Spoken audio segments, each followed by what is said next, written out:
So what is the storyline for GTA 6? Now this is the question I've been getting the most on the channel, and I've saved it for this video. So last night we hit 10,000 subscribers. Now, of course, I know it's not a million, it's not 100 million, it's not 100,000, it's not 50,000, it's not 20,000. But for me, this is a massive milestone, and I want to take a couple of seconds, and you can skip ahead if you want to get to the meat and veg of the video. I want to say a massive thank you to everyone that supported this happening. My goal for the end of 2024 was to hit 10,000 subscribers. We are 2 months and 1 week into 2024. So this is absolutely insane that we've hit this milestone so early, and honestly, I don't know how to thank you guys enough. It's massively appreciated. I made this my full-time job only 3.5 weeks ago, and to see that the community is growing, more people are joining the Discord, the comment sections are crazy, like the amount of comments is nuts. It honestly means a lot to me. Thank you all so much for the support. I guess the next stop is 20,000 subscribers. Don't know how long it's going to take. Hopefully it doesn't take as long to get to 20,000, but who knows? Saying that, I woke up this morning after hitting 10k last night, and we've hit 10,300 already. So let's try and get to 20k. And one more thing I want to mention, these hoodies are now completely sold out. There was only 100 up for sale. The last 2 sold last night, so we're completely out of these hoodies now. However, to celebrate 10,000 subscribers, I've just dropped a new hoodie on the site, so you can go and check that out if you want to. So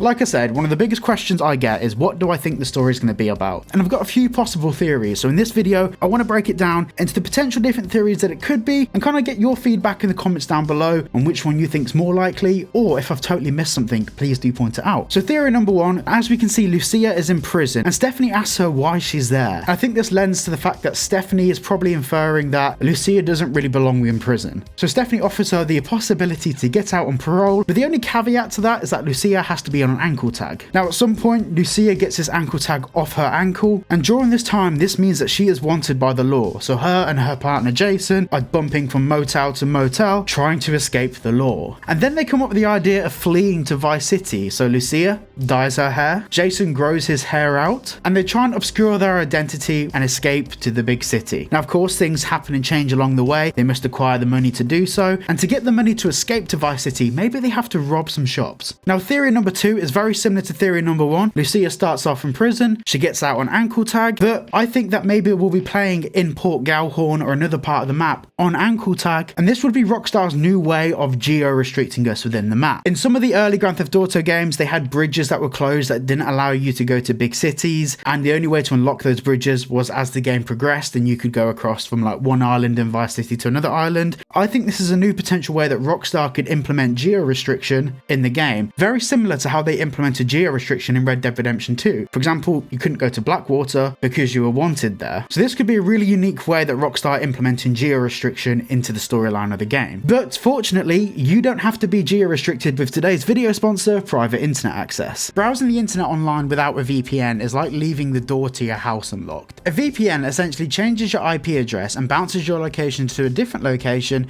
to stop people from being able to access your private information. Private Internet Access helps you overcome restrictions and dangers of browsing online by giving you the option to change your IP address to a list of 91 countries to choose from, and 50 US states, allowing you to gain access to websites and services that may only be available in certain locations. This is also extremely useful for gamers. For example, if you're based in one state in the US, you can change your location to a nearby or neighboring state and receive really fast internet speed with low latency, which makes your gaming experience that much faster and better. Private Internet Access is available on all platforms, from iPhones to Androids to Windows, Mac, Linux. It's available on everything. You can also use one Private Internet Access subscription to protect all of your devices. So a massive thank you to Private Internet Access for sponsoring today's video. Click the link down below to get 83% off.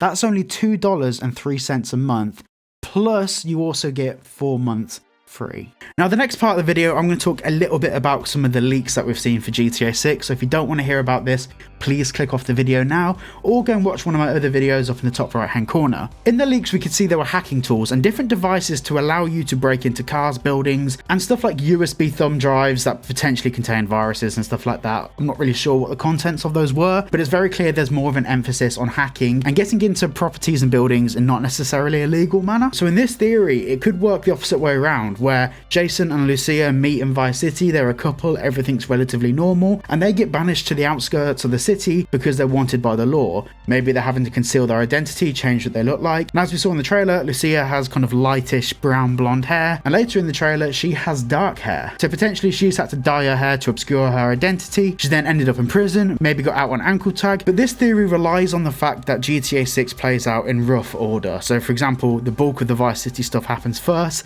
then that's later followed on by the stuff that takes place just outside of Vice City, whether it be Port Gowhorn, the prison, etc. I feel like this would be a really good way for Rockstar to change the pacing of the game. So you'd start off with full action, everything really insane and really like stimulating, a massive city with loads of things to do. Then that's all wiped away from you and you're stuck in prison. That would be a really interesting dynamic to introduce, and it would change the pacing of the game. The same way we had in Red Dead Redemption 2, when we moved from one location to another, the pace of the game changed. The things that you had to do changed. And the last theory I want to talk about relies on the fact that Rockstar always make the first couple of missions in the game a tutorial. Now what Rockstar usually does, we saw it in GTA 5 and we saw it in Red Dead Redemption 2, the game is completely stripped back. So we are given simple tasks. For example, they show you how to pick things up, they show you how to punch or shoot or use the various controls that are built into the game. Rockstar don't just set you loose in a big city. I think it's very likely that the game may start off in prison, where you're just playing as Lucia and the only task you have is to maybe defend yourself in a fist fight in the yard outside. Maybe pick up some items, collect some items, or do some chores in the prison to basically restrict you back from exploring anywhere or doing anything whilst Rockstar teaches the controls for this new game. In my head, this is the most logical theory, which kind of ties back into theory 1, where you start off in prison and it's your journey of leaving prison, being in the outskirts of Vice City such as Kelly County, Port Gowhorn, places like that, and then slowly over time you make your way back to Vice City, evading the law and potentially doing things to give you a new identity. In my head, this is the only real logical way that the game could play out, because I think that starting off with nothing in the game is such a crucial part to how Rockstar organised their game structure. The way things worked in Red Dead Redemption 2, where Rockstar stripped everything away from you so you couldn't do anything apart from the set tasks you were given, they act like a tutorial that feels immersive. So I feel like this potentially being a key factor into how the game is designed and how the story plays out is something that we all need to remember. But I'd be really keen to hear what your theories are, so make sure to drop a comment down below with what you think the story will be,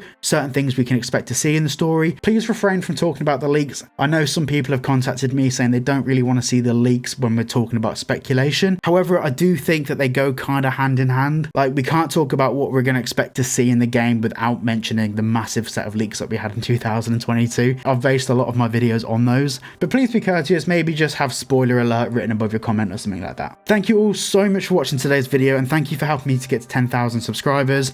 I'm going to try and do my first live stream tomorrow. I was planning on doing it today, but my capture card and all the little bits I need to live stream haven't arrived yet. Sorry about that, it's just delays with Amazon, but as soon as I get the stuff, I'll try and set it up. I'll do a test run, and I'll let you know on my community tab when I'm going live. A massive thank you to Private Internet Access for sponsoring today's video. Their links are all down below, and thanks for watching, and I'll see you all in the next one.